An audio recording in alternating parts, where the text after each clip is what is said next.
me on the spot. What one question would you ask an astronaut? Okay, so this might be cliche, but I'm sure we have a lot of young people watching, and I would really love to hear from your perspective as a female astronaut. What is something that you would recommend to somebody, say, 5 years old? Well, I think what I recommend to kids of any age and any gender is to figure out what it is that you love to do. Be curious and try new things, right? Don't decide just one thing. At 5 years old, I'm going to do this one thing, right? Because there's so many other amazing experiences to have. So be curious, ask lots of questions, find that thing that you love to do, and then pursue it and get really good at it. I love that. Thank you. All right, while we have all of these social media influencers here, we want to reach out to our social media influencers and people who are using it out there in the audience throughout the show. We've been taking your questions at the hashtag AskNASA throughout the night. We have time for a few more before Falcon 9 fueling begins, and you can see it in the bottom right-hand corner of your screen. This one from Megan. While on the space station, what was your biggest accomplishment? That's a tough one. I think for me, meeting the challenge of every single day, meeting the schedule every day and whatever that brought was really the challenge, because every single day was different. Some days were easier than others. Some days were really hard. Some days you really had to lean on your crewmates. Some days you really were helping out your crewmates. So it was that maintaining that even keel for the entire 200 days, and I'm calling it 200 days. I think was the biggest challenge. Yeah. Well, that's great. And so to imagine for me, like, what was the most funnest thing about space? Floating around? Oh, gosh. I mean, this woman was floating around in space. You know, it's the camaraderie, right? It's the silly times that you have with your crewmates, the ideas that you come up with. One day, Aki and I took our zero-G indicator, which was a baby penguin, and I taped it to a balloon that I had blown up and then released. And so then the balloon, of course, is slingshotting all over the inside of the U.S. lab with this tiny penguin, you know, with his flippers up and he's zooming around. So stuff like that, when you have some downtime, you know, it's a little bit science experiment. It's a lot fun, and it's really great team building. So it's all of those things at once. And it's a lot of hard work as well. The astronauts are doing a tremendous amount of research there. We're going to talk more about that a little bit later in the show, dive into the ISS stuff that's going on right now and in the future. But for the moment, we want to thank our entire NASA social team for Crew-4 being here. Y'all are fantastic. Yeah. Very good. Let's now check back in with Andy at SpaceX in California. Thanks, Daryl. It is T-minus 47 minutes and counting. The SpaceX launch teams are finishing final review of data from checkouts of Falcon 9 over the last hour. The launch director is about to poll the team for readiness, both to load propellant and to launch. And the exciting thing is this is the last poll before we lift off.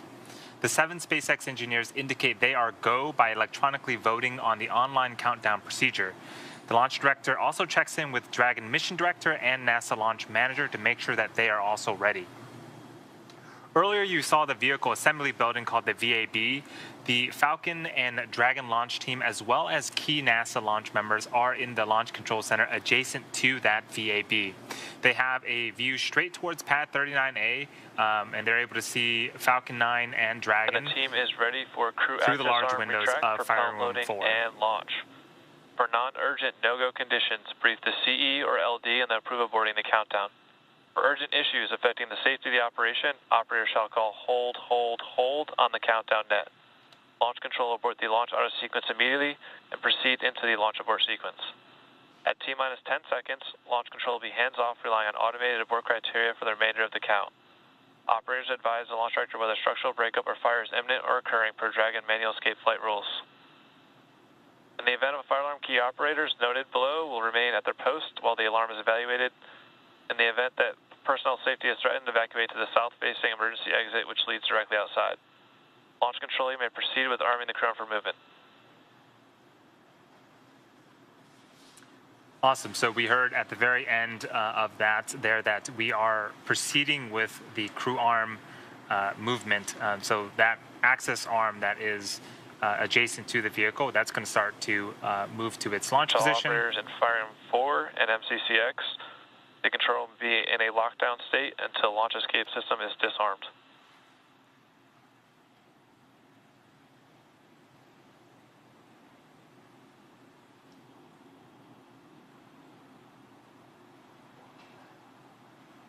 It does take a few minutes for the crew access arm to fully retract, and after that, we'll be arming the launch escape system. So on screen, you can see the Dragon capsule with the crew access arm still in the surface position. The crew is on board. Crew access arm retraction has started.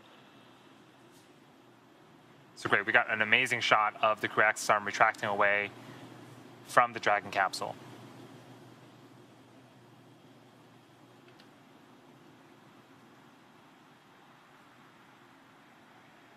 So again, this is going to take a few minutes to fully retract, and then the next major activity is going to be arming that launch escape system of the Dragon vehicle. So far, weather and range continue to be go for launch. We are monitoring the clearance area around the launch pad as well as air and sea space around the flight corridor.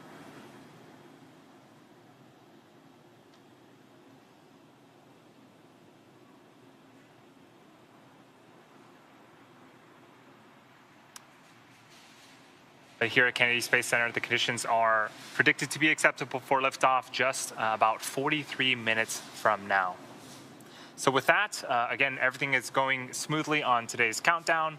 So I'm going to send it back over to you, Daryl. How are things going? All right, thank you very much, Andy. And the countdown clock continuing at T-minus 43 minutes and counting. Want to recap a few things here for you. The closeout team, they have left the White Room and exited the blast danger area. They are no longer in the picture there that you see. Also, SpaceX teams have pulled go for the LES arm and prop load. That's the launch escape system. And SpaceX Dragon Freedom reports go for launch. And so here we are at T-minus 42 minutes and counting. We're standing by for the next major milestone. We saw the crew access arm retract. And that's one of the last major visual milestones that we'll see in preparation for liftoff. And then shortly thereafter, we'll hear crew access arm retraction is complete. And there is the call out that the crew access arm retraction is complete. And so now we're looking towards propellant load.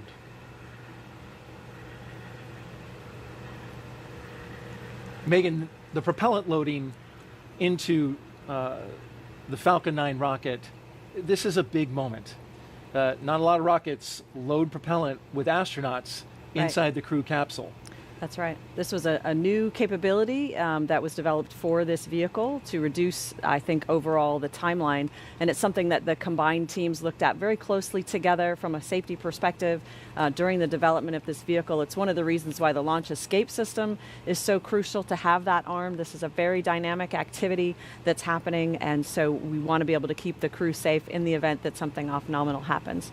So that's that launch escape system being armed is coming up, and that's definitely something that I remember the Demo 2 crew telling us to expect, a loud noise associated with that pressurization of those lines. And so that is something that we were ready for and expected. How about that? You could hear the pressurizing of those Draco engines? Yeah, it was not quite instantaneous, but a short duration, very loud sound is what I recall of pressurizing of those Freedom lines. SpaceX for launch escape. Freedom standing by. At this time, I can give you a go for Section 7, close visors and arm launch escape system.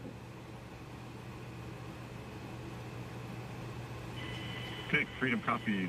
Our visors are closed and we are arming the launch escape system. So what does he do to arm that? It's a command that is sent to make that a valid exit strategy. And as the pilot, you're there next to the commander, keeping your eyes on all the systems? Basically, yeah, agreeing with him when he's sending commands that that's the correct thing to be doing. When that propellant is loading, can you tell? Can you hear it? So I thought a lot about that and kind of polled my crewmates and other people I know that have flown. Bob says that he recalls a gurgling sound. What I recall is more of like a whirring and clicking of the valves moving. So I think everybody's recollection is slightly different. And I had a similar experience on my shuttle flight. Dragon, SpaceX launch escape system is verified armed. All right. Freedom copies, confirms. My memory of the sounds that occur on the spaceship are not as good as my visual memory. And so I think everybody remembers, a slightly different overlapping set of things. And so we just heard that call out, Megan, that the launch escape system is armed. Yes. And now that paves the way for the loading of propellant. That's right. The propellant, of course, super chilled liquid oxygen and RP1, which is a refined kerosene for spaceflight.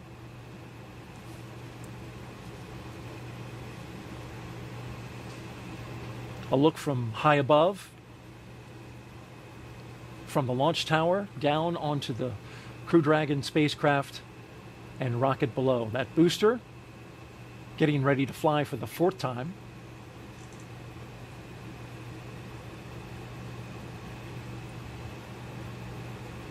We got the LES call a little early, so as far as the schedule is concerned, we're running ahead. But we're in a good place because propellant load starts at T-minus 35 minutes. And the crew will, while they're not actively involved in the propellant loading activities, they're going to be pretty closely monitoring, when the different activities start, loading the specific tanks with the specific propellants so that they can have a sense of where the vehicle is at every moment. A live look there at the base of pad 39A, the launch tower, and the strongback, which is part of the transporter erector. It is in the foreground. The rocket Falcon is just 9 behind propellant it. tanks will be venting for propellant load in approximately 1 minute. Okay, there you heard in 60 seconds. Venting those tanks in advance of the propellant load.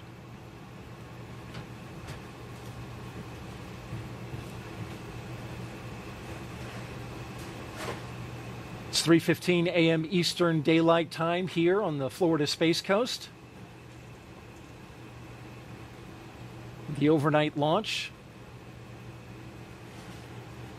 will light up the night sky here in Florida. The spacecraft at the very top, it's a new one. Crew Dragon Freedom, named by the crew. Although parts of it are being reused. The heat shield, the material from the heat shield.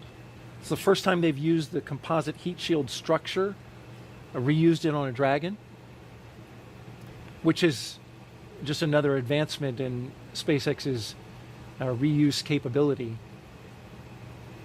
They're able to put flight loads on it to test it and qualify it. NASA has approved it, and it's ready to go, which is interesting because it's seen the saltwater environment, right? Right. But they found a way to get that ready for another go. Yeah, it is. It's remarkable. And that qualification program that you mentioned, very strict. Obviously, it has to be very thorough with multiple teams of people making sure that all of the requirements are met so that there are no safety impacts to reusing these pieces of hardware. But how transformative, really, to be able to reuse pieces that in the past would not have ever been used again, to really bring down the efficiencies and the costs. And ultimately the reliability as we are able to use flight-proven hardware over and over again. Absolutely. And now here we are just a few seconds away from propellant load.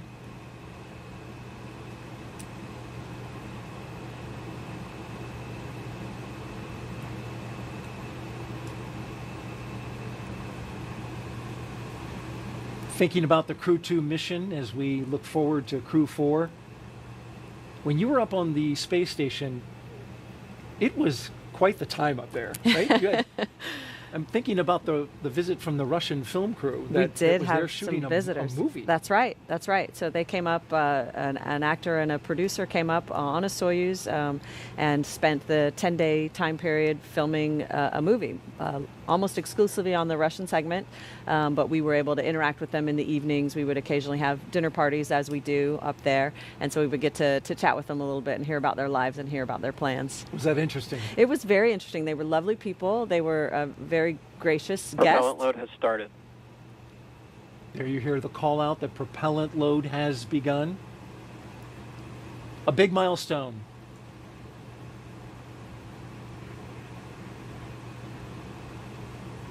As we are sitting at T-minus 34 minutes and counting. But you were saying, Megan, yeah, so it's nice to have some new faces, quite frankly, and to hear some new stories. And like I said, though, we really did not work with them. They worked exclusively on the Russian segment. And so it did not disrupt our ongoing science work that, of course, we're doing that's so important for our international partners. So I think it would be difficult to carry out a movie production as well as carry out the actual work of the space station. Just another example of the continued private use of the International Space Station, and I guess you didn't photobomb their shot? I did not, no. I stayed safely behind the camera or in the other room entirely. We are now T-minus 33 minutes, 57 seconds and counting away from the second launch of a Crew Dragon with people on board in 2022. Today will begin the next 6-month rotation mission to the International Space Station. The launch escape system is armed. That happened just before we started loading the propellant onto Falcon 9. The Dragon capsule, though, it was loaded with its propellants about a week and a half ago, just a few miles down the road at a facility SpaceX calls Dragonland. In order to fly, Dragon needs a fuel and an oxidizer. So for the fuel, SpaceX uses monomethyl hydrazine, or MMH, and nitrogen tetroxide, or NTO, for its oxidizer, and together those propellants feed the Draco engines that maneuver Dragon on orbit, as well as the 8 Super Draco engines that would power the launch escape system in an abort scenario. And now that fueling for Falcon 9 is started, that means the 8 Super Draco engines inside Crew Dragon are ready, if needed, to pull this capsule away from the Falcon 9 rocket in an instant, should there be any kind of emergency associated with a rocket on the pad, or if there was a problem with the pad. The NASA and SpaceX teams have trained extensively for exactly that type of contingency, and they are ready. Now let's head over to SpaceX headquarters in Hawthorne for an operations update. Andy? Thanks, Daryl. We are continuing to count down those final minutes, and everything is still looking good for Falcon 9 and Dragon for an on-time liftoff just about 32 minutes from now. At the T-minus 35-minute mark, we heard that propellant loading began on Falcon 9. This is going to continue until about the T-minus 2-minute mark. The first and second stages of Falcon 9 are each loaded with 2 liquid propellants. One is fuel loaded into a tank at the bottom of the stage, and the other is an oxidizer loaded into a tank at the top of the stage. The fuel we use to power the Merlin engines is a refined kerosene referred to as RP1. The oxidizer loaded on each stage is a densified liquid oxygen. We also refer to that as LOX. Densified means it is kept much colder than typical for launch vehicles and takes up less volume. And this basically allows us to store more oxidizer into both of the stages. To ignite the fuel and oxidizer in the Merlin rocket engine, we use an ignition fluid called TTAB. When TTAB comes into contact with oxygen, it burns, giving off a green-colored flame. Once we have the flame going, we'll add the kerosene fuel into the Merlin chamber, and the engine ramps up to full power. Now, if you pay close attention, you might see the green flash as the second stage engine ignites following stage separation about 2.5 minutes into flight. Topping off helium into pressure vessels on both stages is also underway. This is used to pressurize the tanks in flight as propellant is pulled out by the Merlin turbopumps. On board the spacecraft, the astronauts are monitoring systems while propellant is loaded onto the Falcon 9. Again, as Megan had mentioned, the crew training in the simulator included playbacks of sounds recorded in the Dragon capsule during recent flights. So this should be, the sounds that the astronauts are hearing should be sort of familiar. Range and weather, again, as they have been all night, are really tracking green. We're really continuing to report no problems, and there really is a very low probability of violation for weather. As a reminder, today is an instantaneous launch window, so at this point, if we hear a hold for any reason, we'll have to stand down, and our target backup launch opportunity tomorrow night, just under 24 hours from tonight's planned launch. For now, let's turn it over to Jesse and Dan for an overview of events after liftoff. Great. Thanks, Andy. Again, always great news with some good weather. Just under 30 minutes to T0 today. So for Crew-4, the astronauts' flight to station will take about 16 hours. And as we await that launch time, just about 29.5 minutes from now, the ground operations teams are doing a series of system checks, ensuring that both Dragon and Falcon 9 are ready for launch. And you're looking now just over the shoulders of our team out at the Cape there as they prepare for liftoff. As we wait for the launch clock to hit 0, though, we wanted to give you a quick overview of what the ascent portion of this mission is going to look like. Once we hit T0 and a successful launch occurs, we will watch Falcon 9 and Dragon lift off from historic Launch Pad 39A and make their ascent. One of the first things that happens about 50 seconds into the flight, those 9 Merlin engines will throttle down as the rocket passes through the period of maximum dynamic pressure. It's max Q. It's really the maximum amount of stress that the vehicle is going to hit on its way uphill. Also worth noting, when we hit max Q, the vehicle will be going supersonic. Once we are through that period of maximum dynamic pressure, we can throttle down our 9 Merlin engines again. And from there, at about 2.5 minutes into flight, we have a series of 3 events that will happen in rapid succession. Yeah, all just right on top of each other. The first one's MECO, or main engine cutoff. That's where all 9 of those Merlin 1D engines shut off in preparation for stage separation, which is the second event. This is where the first stage detaches from the second. The first stage starts to make its way back to Earth for a landing as the second stage ignites its engine and continues its journey with that third event, that engine ignition. It's called SES-1, or second stage engine start number 1. That's where we'll see the MVAC engine light up and propel the second stage along with the Crew-4 astronauts into orbit. And as Stage 2 heads towards its targeted drop-off orbit, Stage 1 will execute 2 burns in order to make its way back down to Earth. The first is the entry burn, and that's where 3 of the 9 M1D engines will reignite and then shut down again. Now that helps to slow the stage down in preparation for re-entry back into the Earth's atmosphere. And while the first stage is heading back towards Earth, again, that second stage, it just continues to carry them into orbit until it cuts off. It's 1 Merlin engine that was ignited after stage separation. And once that happens, we wait for the call out and the confirmation of what's called a good orbital insertion, just essentially they're where we expect them to be in outer space. About 90 seconds after Dragon gets into orbit, Falcon 9 will land back on Earth. Now, the landing burn is just a single engine burn, and that's powerful enough to bring the vehicle's speed down rapidly in order to touch down and land on our drone ship about 9.5 minutes into the mission. And while Falcon 9's first stage is landing, Dragon is just getting ready to separate from the second stage of the Falcon 9 rocket. It takes about 3 minutes after we get on orbit, and we just wait for the vehicle to cancel out any rates, essentially make sure everything's nice and stable before the 2 spacecraft separate.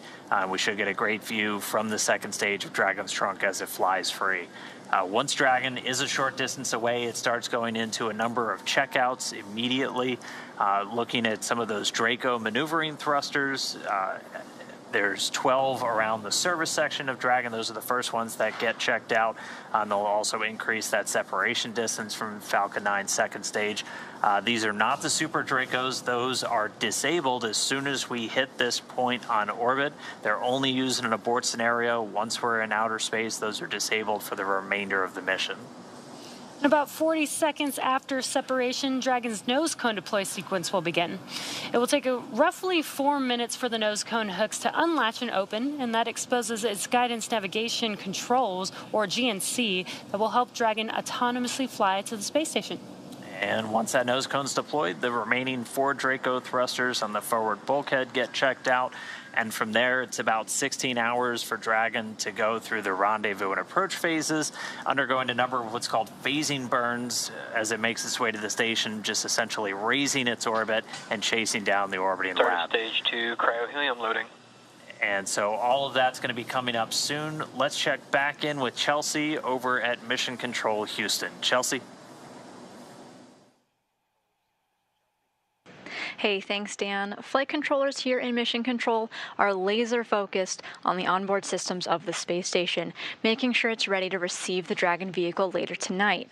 They'll also be making sure that all communication links between the station, Dragon, and the ground are working properly. The consensus is that everything is proceeding nominally. Teams here in Mission Control Houston, the team in Hawthorne, and the astronauts aboard the space station will monitor the autonomous docking of the Dragon spacecraft tonight. They'll perform a series of leak checks, then work to open the hatches both on the Dragon side and inside the station's pressurized mating adapter. We expect hatch opening to take place about an hour and a half after docking. Once on board, the astronauts will be greeted by Space Station Commander Tom Marshburn, and the whole space station crew will join in for welcoming remarks to the new crew members. From there on out, they will no longer be referred to as Crew-4, as we're calling them today, but rather flight engineers of the International Space Station. Here in Mission Control, Flight Director Anthony Varia is on console overseeing the team for launch, and Adi Boulos will be on console for docking. But we'll be on air continuously through Crew-4's arrival. But launch coverage of docking is expected around 8:15 p.m. Eastern. And that's it for Mission Control. I'll toss it back to the team in Florida. Daryl, I'm excited for launch. How's it looking? All right, thank you, Chelsea, and so are we. We're looking great weather-wise here. Range is green, weather is green, and well, we're green and ready to go for this launch. We are just T-minus 23 minutes and counting from the launch of Crew-4, the 4th astronaut rotation mission to the International Space Station under NASA's Commercial Crew Program. And it's going to be a good one, folks. The 4 astronauts are strapped in: Commander Kjell Lindgren, pilot Bob Hines, and mission specialists Jessica Watkins and Samantha Cristoforetti. They are strapped into their seats inside Crew Dragon Freedom. And we can see a live shot of their rocket as we look to the screen right now. That is the Falcon 9. The rocket fueling operation is well underway. The launch escape system is armed, and that means Crew Dragon is prepared to launch itself away from the Falcon 9 rocket in case of an emergency on the pad or even after liftoff.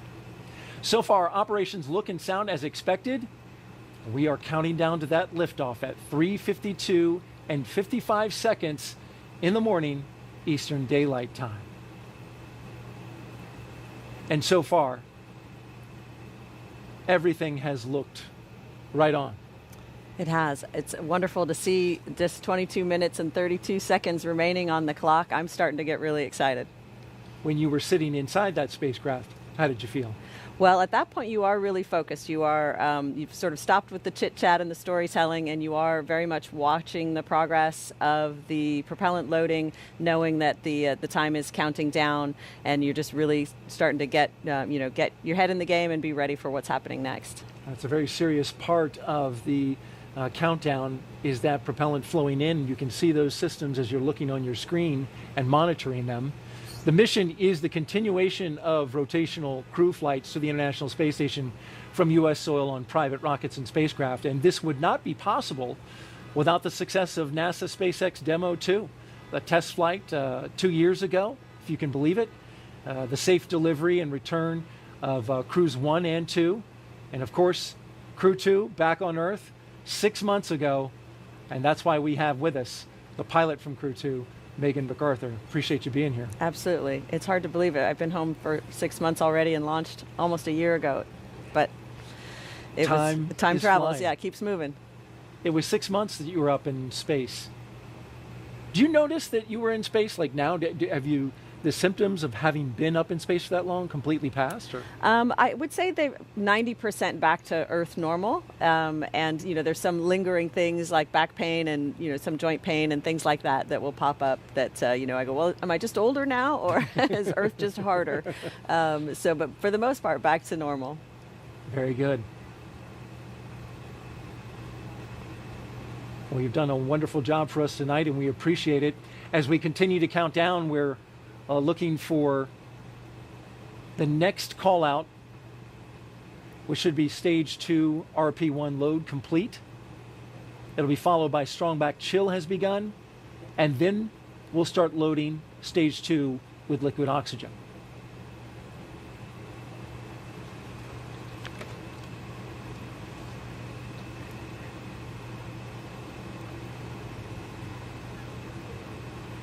Stage 2 RP1 load is complete.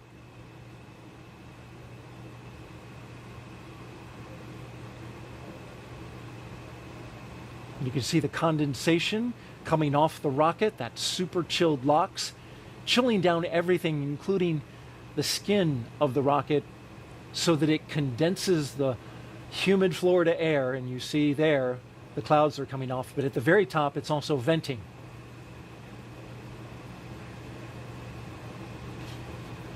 T-minus 19 minutes, 40 seconds and counting.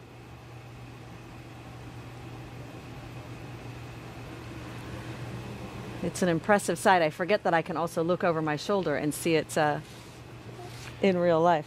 In fact, you just did that. We can't see you on camera, but Megan turned and wanted to see that it was the same thing she's looking at on screen, and indeed it is. We are bringing you live pictures of the launch of Crew-4 from the Kennedy Space Center in Florida. Liftoff time 3:52 a.m. Eastern Daylight Time.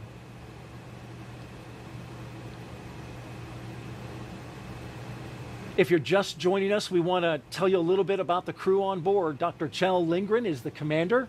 He was born in Taipei, Taiwan, but spent most of his childhood overseas in England. He is married with 3 children. He was an instructor and jump master with the U.S. Air Force Academy, and he also has a doctorate in medicine. He served as a NASA flight surgeon and then as an astronaut aboard Soyuz, where he spent 141 days in space during Expedition 44 and 45. And as I mentioned, today he is the commander of Crew Dragon. Sitting next to him is his pilot, Bob Hines, who was born in Fayetteville, North Carolina. There he is. He's married with 3 daughters. He has a Master of Science degree in aerospace engineering and served 21 years in the U.S. Air Force as a test pilot and as a fighter pilot in the F-15E. He came to NASA as a research pilot, but today he's the Crew-4 pilot for Crew Dragon Freedom. A fine commander and pilot. You understand the role of pilot very well. You served it in Crew-2. That's right. The pilot's role is largely to help the commander keep track of what's going on with the systems, any off-nominal conditions, while the pilot is monitoring where the vehicle is and where it's going. So you work very closely together. Jessica Watkins is one of our 2 mission specialists, and she considers Lafayette, Colorado her hometown. Her college rugby team won the national championship in 2008. She's a geologist who completed several internships with NASA, including one testing system designs for the Mars Perseverance rover. She became an astronaut in 2017, one of the many turtles that are going around here at the NASA astronaut crew team. She's going up into space for the very first time as a mission specialist. The second mission specialist is Samantha Cristoforetti. She was born in Milan, Italy. She has 2 children. She's a fighter pilot, and in 2013, Cristoforetti launched into space aboard a Soyuz for a long-duration spaceflight to the International Space Station. Several years later, she was awarded the Knight Grand Cross of the Order of Merit from the President of Italy, and today she returns to space with Crew-4, 2 fine mission specialists. Now, each of these 4 crew members will be a part of Expedition 67 once they arrive at the International Space Station. If you are here locally and watching this broadcast and want to step away from the screen, lock load has begun. Just heard the call out for Stage 2 prop load. As I was mentioning, if you're listening to the radio, you can find the launch coverage on the frequencies you see at the bottom of your screen. VH radio frequency 146.940 on the megahertz scale, and UHF radio at 444.925 in the FM mode on the megahertz scale. All of that can be seen, heard rather, here on the Space Coast. Megan, let's talk a little bit about your science. Your team spent 199 days in space, a record, you call it 200, a SpaceX record for an entire crew of astronauts. With all that time spent on board Space Station, can you explain how Space Station acts as that orbiting laboratory where Crew-4 is heading right now?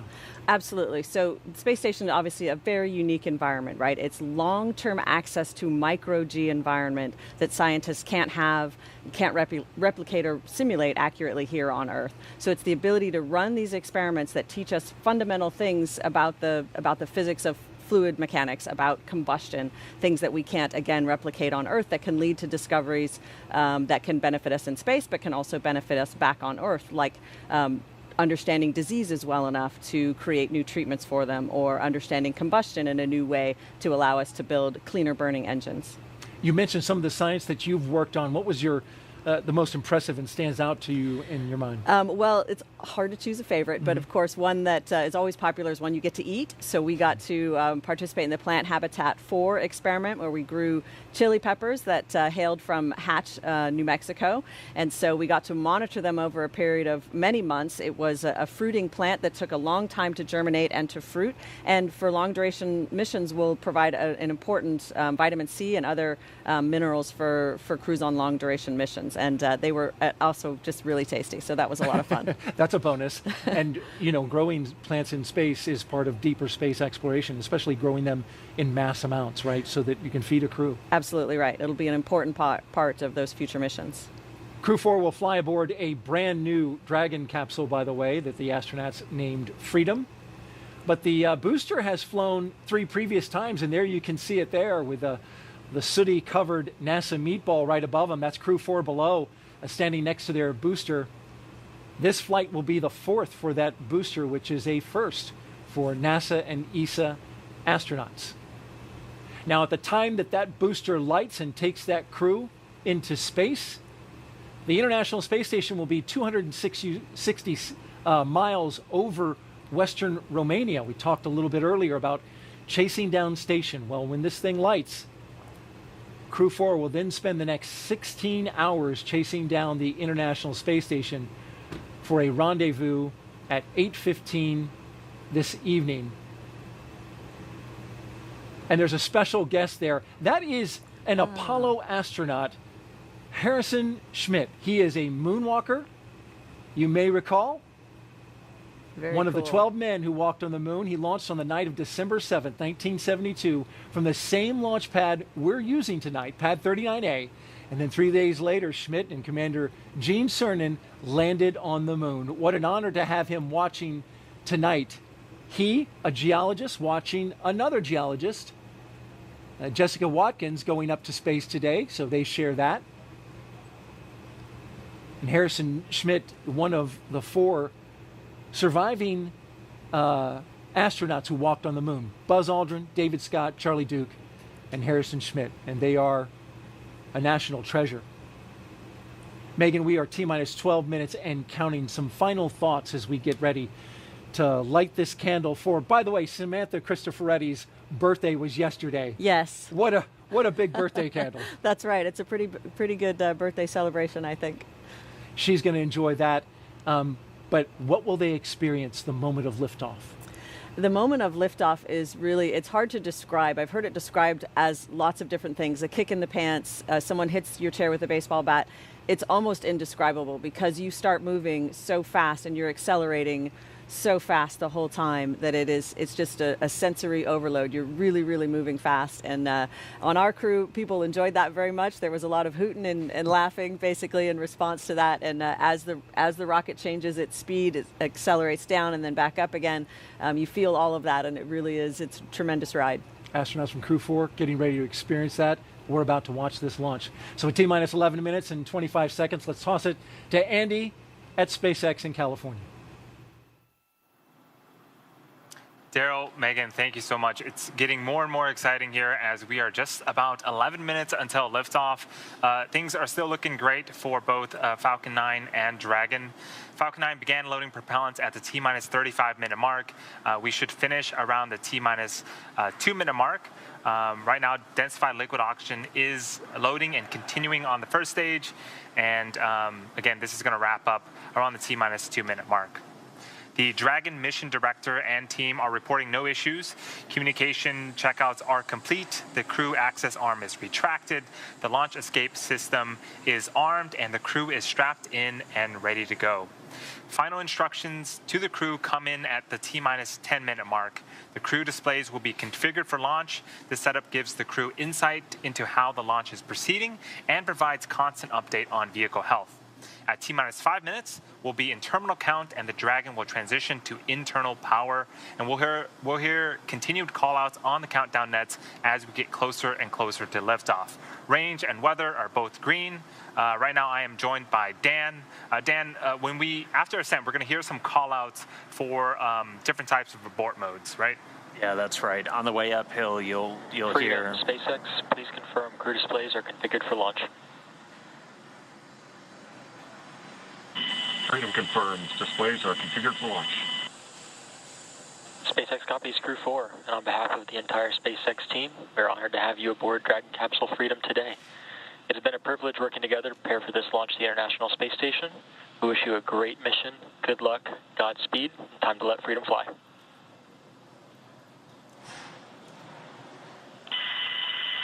Copy, SpaceX. We'd like to take this opportunity to extend our thanks to our NASA, SpaceX, international partner teams, and most of all our families for getting us to the threshold of this amazing opportunity to launch to the International Space Station with Kennedy Space Center.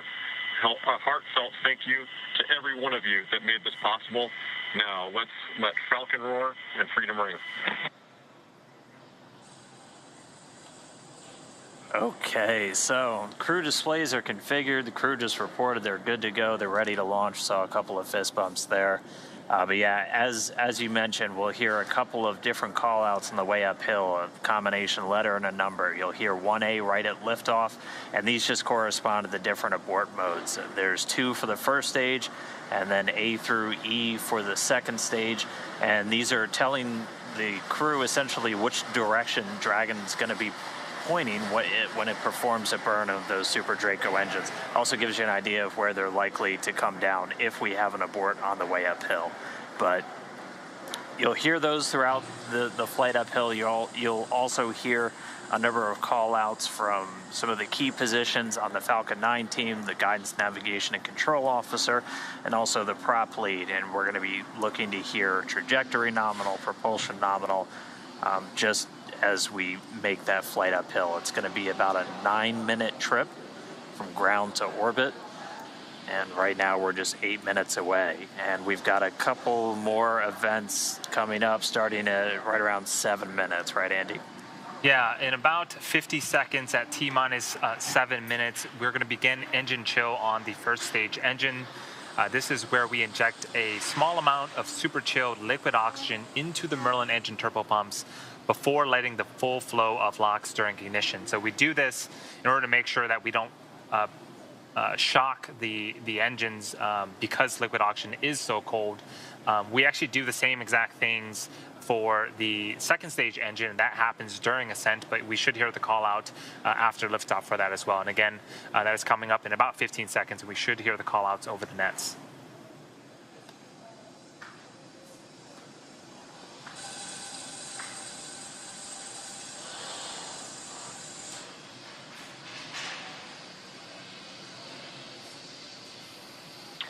Stage 1 engine chill has started. And that was the call out. So again, a small amount of super chilled liquid oxygen being flowed into the Merlin engine turbopumps. There was 9 Merlin engines on the bottom of the first stage. All right, now we've got a couple more events coming up. Right at about T-minus 6 minutes, so in 40 seconds from now, our next prop load milestone will be complete. We'll have all of the RP1, the fuel for stage 1, fully on board. It's at about 99% right now, so we should hear that any moment. After that, we'll hear a number of call-outs related to the Dragon flight computer. They'll get ready to configure for terminal count and then move on to internal power. Stage 1 RP1 load is complete. And then we hear the RP1 load is complete, so we got that a little early. So all of the RP1, the refined kerosene, is on board the Falcon 9, both the first stage just completing. We already heard that the second stage completed a short time ago. Coming up, we're going to hear the call out for Dragon to transition to configure for terminal count and then transition over to internal power. And then we'll hear the propellant tanks on Falcon 9 getting ready to pressurize, adding some additional rigidity and structural support as we get ready for the strong back to retract. It'll move just a couple of degrees at first, and then we'll see it swing open completely at the moment of liftoff. And that strong back providing access to Falcon 9. It's also providing all of the fueling lines, umbilicals, for both prop load and all of the different gases being loaded on board the vehicle. So those are coming up. We're going to continue to check through a couple more fueling milestones as well. The final one we're going to hear is at just 2 minutes before flight when we get the liquid oxygen finished on board that second stage. Dragon is in configure for terminal count. Falcon 9 tanks are pressurizing for strongback retract. So that call out that we just heard, Falcon 9 is beginning to pressurize for the strongback retract. So if you look closely on the left-hand side of your screen, or excuse me, the left-hand side of the vehicle, there is a large truss structure. That is the strongback. We have some clamp arms just at the bottom of Dragon. In about... Retract sequence has started. Stand by for killer arm movement. Well, right now, those clamp arms are beginning to open up. You can see them right behind all of the white clouds around the vehicle. Once that is fully open, then the strongback structure will retract away to its pre-launch position about 2 degrees away from the vehicle. And as we get closer to D0, it will continue to recline back to make room for Falcon 9 and Dragon to lift off and clear the launch pad. So here's a great shot of those clamp arms at the bottom of the screen, opening wide open, and we should see that structure to the right of Falcon 9 and Dragon begin to recline away from the vehicles.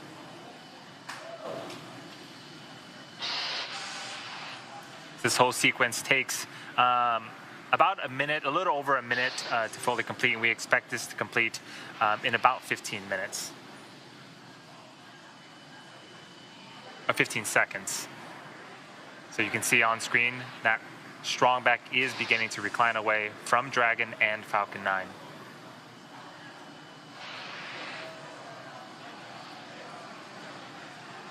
All right, now coming up next is going to be the finish of loading that liquid oxygen on the stage 1.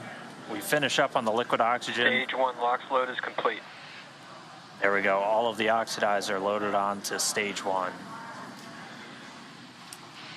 Yep, and in about a minute here, we should hear the last call out related to propellant. That's going to be stage 2 LOX load complete. And again, that is the last of propellant loading on the vehicle. Dragon is in terminal count and on internal power. And as we wait for that call out, all of the white clouds that you're seeing on screen, that is normal and expected for us at this stage in the countdown. We'll continue to see them build up as we get closer and closer to D0. We want to make sure that we are keeping the tanks as full as possible, and the warm ambient air of Florida is helping to create those clouds around the vehicle.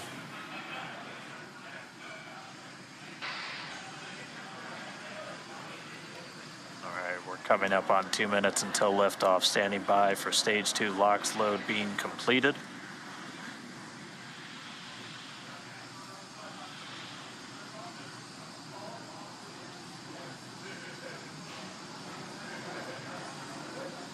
Stage 2 LOX load is complete. Dragon is in auto idle. All right, Dragon's flight computer and auto idle. Next, it'll flip over to countdown. Expect loud venting. Gas closeout has started, so we're now isolating all of the feed lines for the different gas systems from the Falcon 9 rocket. They're going to then get vented. You can hear that venting start. They're going to get vented overboard through umbilicals and through the strongback itself. Coming up at T-minus 1 minute, we're going to hear Dragon is in countdown. Its flight computer will switch to countdown mode. We'll also hear that the flight termination system on Falcon 9 is armed. Falcon 9 will move into startup and take over control. FTS is armed. Falcon 9 is in startup and is now controlling. Dragon is in countdown. Dragon's flight computer in countdown. The FTS, that flight termination system on. Freedom, SpaceX, go for Crew-4 launch. Freedom is go for launch. SpaceX reports go. Crew reports T-minus go. 30 seconds. You heard it there. 30 seconds away from liftoff. T-minus 20. T-minus 15 seconds. 10, 9, 8, 7, 6, 5, 4, 3, 2, 1, 0. Ignition. And liftoff. Go Falcon. Let freedom reign. Got speed.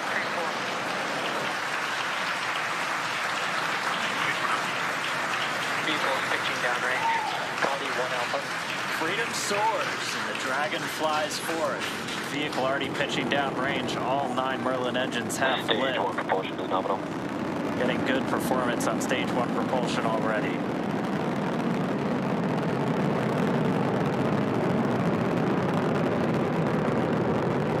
We are T plus 35 seconds into the 4th rotational crew mission on board Dragon and the Falcon 9.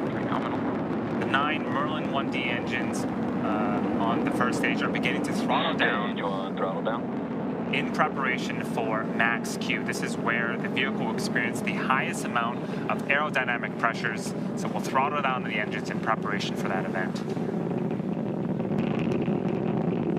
Vehicle is supersonic. All right, so we've passed the speed of sound. We're already Max Q. And there's our call out for max Q. Stage 1, throttle up. So right after max Q, we will begin to throttle those engines up again. Copy 1 Bravo. And 1 Bravo, so we're in the second and final abort mode for the first stage. Continuing to get good performance though. The crew already pulling in excess of 2 Gs. And coming up next is going to be a couple of events in rapid succession. Yep, in about 10 seconds here, we're going to be performing engine chill on the second stage MVAC engine.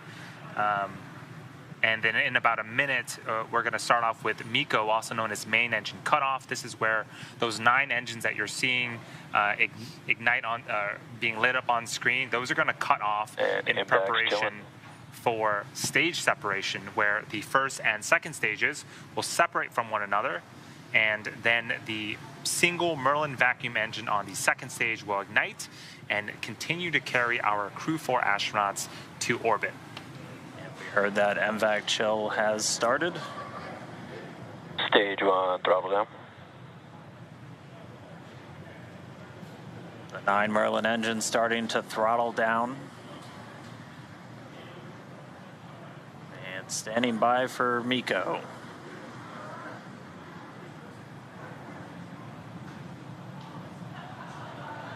And MECO. Stage separation confirmed. So MECO, stage separations confirmed. Stage 2 Alpha. And ignition. We see that second stage engine light. We're in 2 Alpha, the second abort mode. The second stage is lit, continuing to carry the Crew-4 astronauts onto orbit. And this is a fantastic view. On the left-hand side, this is the first stage, now separated from the second stage, but it's still being illuminated by that single Merlin vacuum engine on the second stage on the right-hand side of your screen. So right now, the first stage is making its way back to Earth to attempt its 4th landing on our drone ship, a shortfall of gravitas. The crew is on the opposite side of the engine that you see on the right-hand side of your screen. They are continuing with their journey to outer space. Seeing good performance on that lone Merlin vacuum engine on the second stage. The crew's G-load dips right when we hit that separation event, and it's going to continue to build up now. Just heard acquisition of signal Bermuda. That means we're Dragon, now... SpaceX, nominal trajectory. Freedom copies, nominal trajectory. That was our guidance, navigation, and control officer. Nominal trajectory. Dragon's pointed in the right direction, continuing its flight to orbit.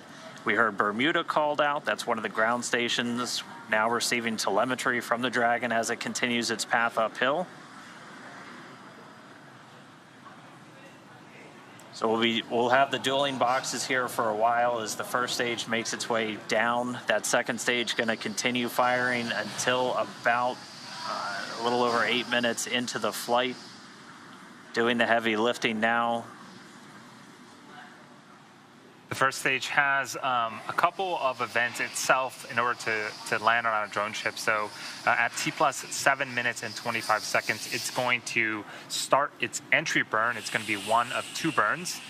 This is where 3 of the 9 Merlin Dragon, engines SpaceX, nominal trajectory. on the first stage will relight and burn for about 30 seconds in order to slow the vehicle down before hitting the denser parts of the Earth's atmosphere. Acquisition of signal, New Hampshire. All right, now On the New Hampshire ground station, another call out there from our guidance, navigation, and control officer, nominal trajectory. Second stage continues to power. Call out just then, propulsion is nominal, the engine performing as expected. Crew pulling a little more than 1.25 Gs right now. Again, that's going to continue to ramp up, peaking just before we get to that second stage cutoff. Yep, this single engine here, Dan, can produce over 220,000 pounds of thrust in the vacuum of space, so they are definitely feeling it. And we're already about 200 kilometers in altitude. Dragon, SpaceX, nominal trajectory. Freedom copies, nominal trajectory. Great call out that we are headed in the direction that we need to, and we just heard from Chell, the commander. And we should get one more of those trajectory check-ins in about 30 seconds from now. And then we'll start to hit our events in rapid succession as the first stage continues to make its way back home. The second stage will start to wrap up its job of delivering these astronauts into orbit.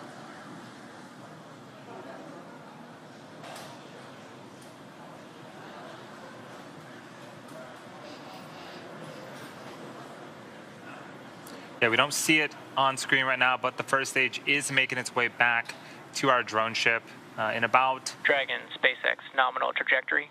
In about 30 seconds here, it's going to start its entry burn. Copies, nominal trajectory.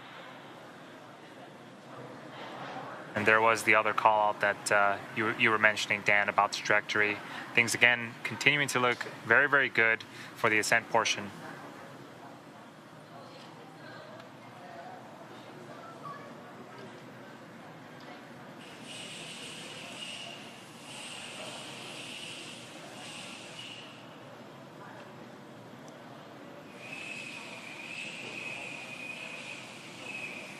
Stage 2, flight termination system. So for those just joining us, we are entry burn startup. just under 8 minutes into flight. We have 4 astronauts as part of the Crew-4 operational mission. You can see on the left-hand side, this is our first stage with 3 of 9 Merlin engines reignited and slowing down the first stage before we hit the denser parts of the Earth's atmosphere. So this first stage has one more burn left. Burn shutdown. That's going to happen just before the T+9 minute mark, and then we'll attempt a landing for the 4th time on our drone ship that's currently parked in the Atlantic Ocean.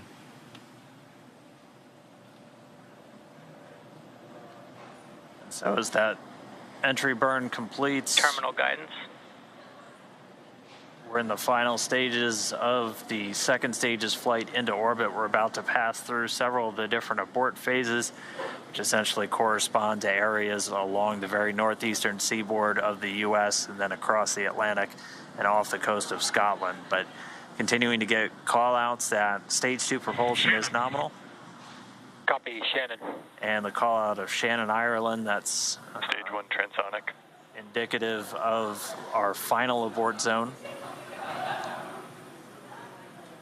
And after this second stage engine shuts off its engine, we are going to be listening for the confirmation of a good orbit, which tells us that the Crew and Dragon are where they need to be in Stage orbit. 1 landing burn. Dragon, SpaceX, nominal orbit insertion. And that was the call out that we wanted on the second stage. Here's a fantastic view. We're glad to be in orbit. Of the Dragon, first stage. SpaceX launch escape system is disarmed. Fantastic view of the first stage. Landing legs have been deployed, returning back to Earth for a 4th time.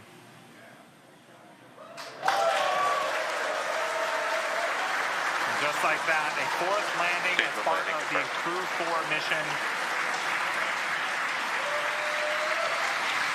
You can hear the applause behind us.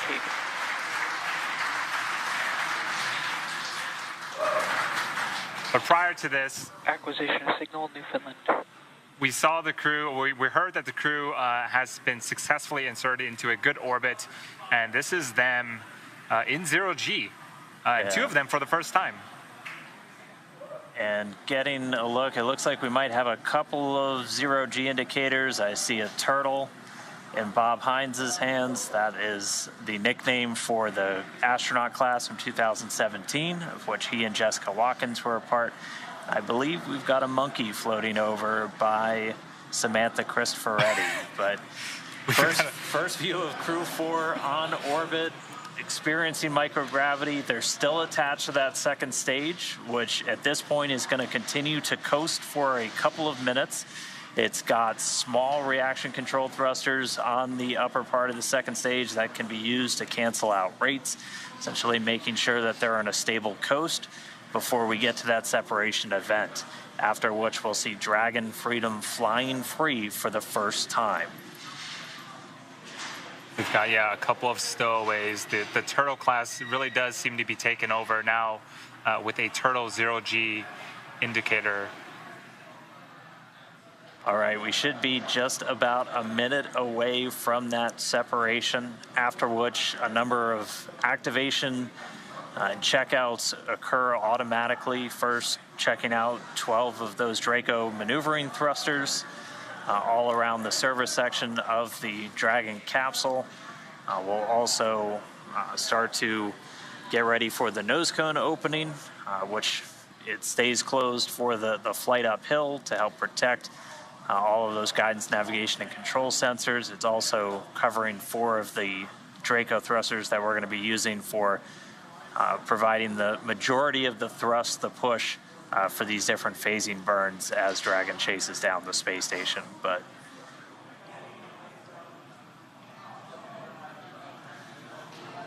all right, standing by for separation.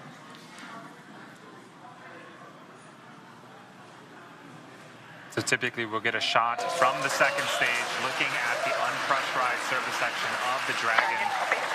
And there it is. What a magnificent view.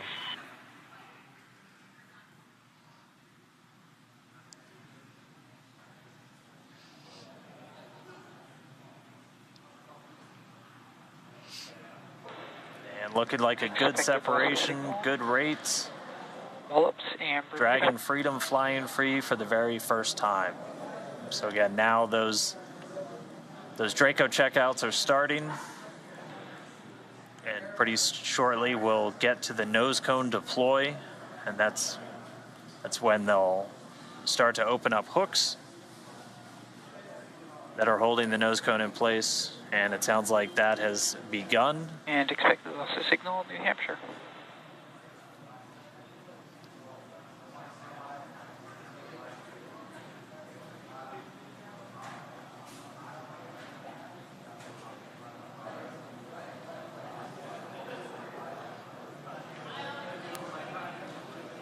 So though the crew, as we see them here inside Dragon, they have separated from the second stage, but they still have about a 16-hour journey before making it to the International Space Station and docking tomorrow, or today, later on today.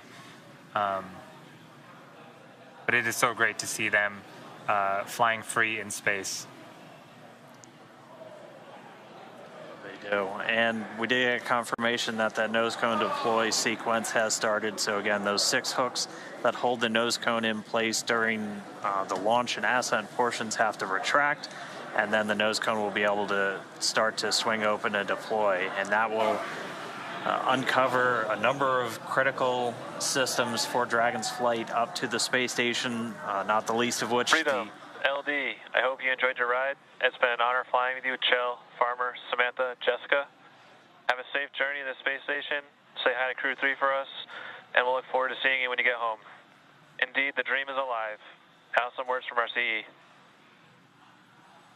Dragon, CE, privilege having you fly with us. Good mission. We'll see you later.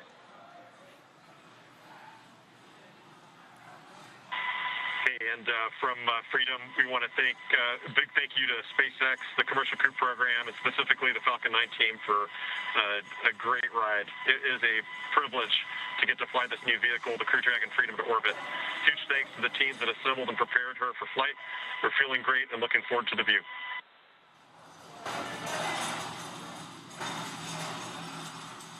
All right, so some congratulatory words from the launch director and the chief engineer up to the crew on board Freedom.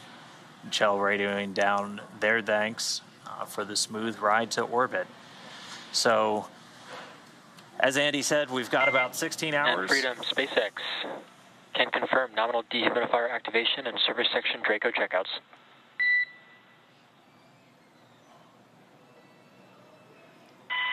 Okay, Freedom copies. Equals activation complete. We're going to go visors up. And that call from the Corps here in Hawthorne. Core copies, your go. Indicating that we had good checkouts of those 12 Draco thrusters around the service section. There's 4 to go after we get the nose cone open and the ECLIS, the environmental control and life support system, activated and running inside Dragon. Crew will be able to get their visors open and pretty soon get out of their suits and settle in for a 16-hour ride to the space station. So, with Crew-4 now successfully on orbit, let's head over to our counterparts at the Kennedy Space Center. It looked great on TV. I'm sure it was even better in person. Daryl, Megan, how are things over there on the ground? Well, thank you very much, Dan, and you're absolutely right. It was phenomenal here at the Kennedy Space Center watching the launch of Crew-4. Wow, Megan MacArthur, NASA astronaut, pilot for Crew-2, and she's been on the space shuttle. You got to watch that launch, and I saw you taking it in. It was spectacular. It really was wonderful to see a launch up close again, a night launch, which has been a while since I've seen one in person. Just spectacular. It never gets old. I think if it gets old, you're probably in the wrong business. Absolutely. It was so loud, so powerful. The roar of the engines when it lifted off, it seemed louder than usual, but that just might be because of the atmospherics. And then that light off the water, what a beautiful sight. Not only were we watching, but also crew on station tuned in to the NASA TV broadcast, watching them lift off as they await for them to arrive tonight at 8:15. That's right. I know they're excited for lots of reasons. One, they're going to get to see their friends, and they're going to get to come home themselves. So they're looking forward to it. All right. Well, Megan, thank you for your thoughts on that. And we also have a very special guest who watched the launch with us here at the Kennedy Space Center. Let's get over to Megan Cruz, who is with one of the astronauts who walked on the moon almost 50 years ago. Megan? Yeah, I am really honored to be standing next to Apollo astronaut Harrison Schmitt. I really cannot believe I'm standing next to you. It really is an honor. Oh, it's my pleasure. I'm happy I'm here. Oh, well, we're so thrilled to have you here. And actually, we're going to pull up some old photos of you. Why don't we take a trip down memory lane? Hey, why not? So for those who don't know, Harrison was the last person to step on the moon with Apollo 17 in 1972. What picture are we looking at right here? Well, this is the crew, Ron Evans, Gene Cernan, myself. This was sort of the publicity shot with the lunar rover. We were the third mission to have a lunar rover that we drove around on the surface of the moon. We actually landed in a valley deeper than the Grand Canyon. Yeah. And the rover enabled us to visit both sides of the valley and really just had not only a great time, but tremendous scientific return. How does it feel to look back on these pictures? There's you on the moon there. To look back on these pictures and to be standing here 50 years later and you just watched Crew-4 launch. Well, of course, I'm happy to be standing here 50 years later. Good point. And the launch of the Falcon 9 and the Dragon to the International Space Station was spectacular. Those of us that rode a Saturn V into space, are a little bit jaded about the smaller rockets, but still, it really was something. And on board was a geologist, yes. Jessica Watkins. Yes, you got your special invite today from Jessica. What do you think about that? That's great. Jessica and I have worked a little bit in Houston with the lunar samples and the like during the Apollo 11 celebration, 50th anniversary celebration. And she was very kind enough to invite me and my wife here, my wife Teresa Fitzgibbon, and we sort of consider ourselves the Jessica team. Oh, that's so sweet. Just what do you think about the fact that there is a geologist on board, the importance of having a geologist for this mission? Well, for me, I did not have a chance to gain the kind of operational experience that Jessica is getting.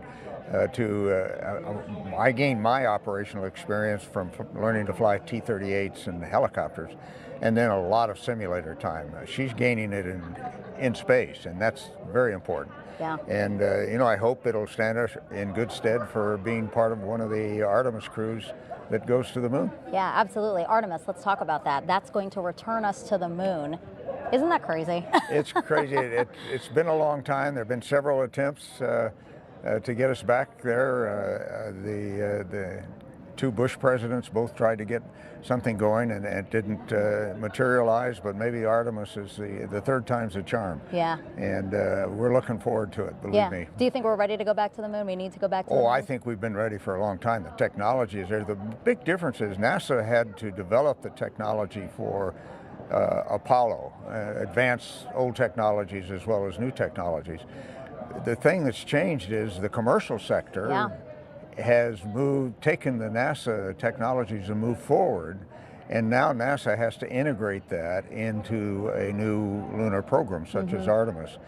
And you saw that tonight with the Falcon 9 launch. That was developed by the SpaceX Corporation, and it's turned out to be an extraordinarily reliable vehicle for launches in general, and in particular now the fourth launch to the International Space Station. Yeah, well, like you said, I'm glad that you're here, and I'm glad that you will, that you witness Crew-4, and then also that you'll see Artemis launch soon. So thank you so much for being here. Well, thank you for inviting me. It's great, and my best to everyone in NASA, and keep doing great work. Perfect. Thank you so much. Back to you guys.